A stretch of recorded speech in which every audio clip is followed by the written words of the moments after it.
Hello everyone, Mrjozza here. Welcome to Altcoin Lookahead number 1, part 1, Ethereum. Altcoins have primarily rallied with high correlation to Bitcoin. This chart shows the three altcoins I'll cover, Ethereum, Litecoin and Dashcoin against Bitcoin, with the highlighted white line as Bitcoin.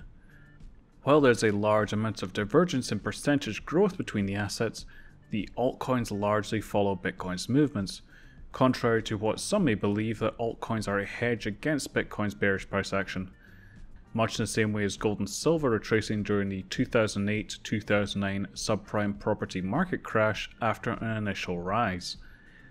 Ergo, while hedging works in the short term, during an emotional market, traders will sell to currency in order to mentally secure their position. But enough of that, let's look at Ethereum on an individual merit basis. Weekly candles show significant growth through the early year, retracement and support at $140 to $150. Significant wicks were observed above $350, however the candles closed lower, indicating a possible double top. A hammer candle is observed here after Bitcoin retraced 20% from $5,000 to $4,000 with a wick below. This is currently retracing at time of writing. I'll zoom in a bit, we'll look at daily. After a period of consolidation at $300, a strong breakout candle was observed, followed by a stop run which wicked back upwards and ascended on a strong short body bullish candle, indicating strong bullish pressure which was sold into. This is pretty typical of markets with thin order books. A second stop run is observed, followed by a short body candles again as the price approaches previous resistance, then Bitcoin drags the price down kicking and screaming.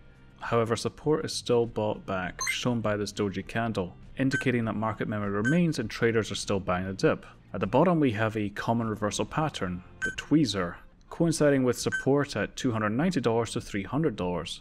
Price is currently pushing upwards at time of writing but encountering resistance where previous support was. Zooming in yet further, we see that double bottom pattern.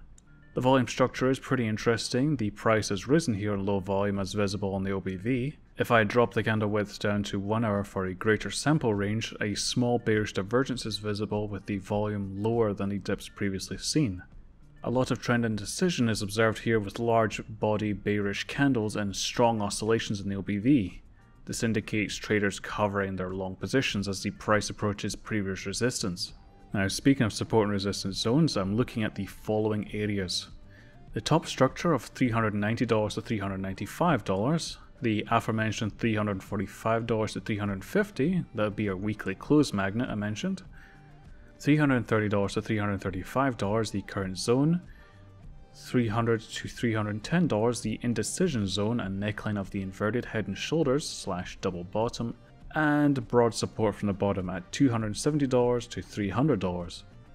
If I were to speculate what will happen next, it largely depends on news. Speaking of news, this indecision zone broke down on news that China banned companies from raising money for their cryptocurrencies through ICOs, that's initial coin offerings. While Ethereum is an established altcoin, one of the main uses of the currency is to purchase a stake in these new coins. However, demand has been remarkable. Ethereum has been brought to a halt several times during prominent ICOs, where hundreds of thousands of Ethereum transacted in minutes in a scramble to purchase what had largely been a sure thing. Now Dashcoin has lined up as a contender using instant send, allowing these network activity spikes to go much more smoothly. Low latency alternatives may have had a short-term boost, but with the ICO craze dying down, LTC and Ethereum may see strength. Thank you very much for watching, and cheers.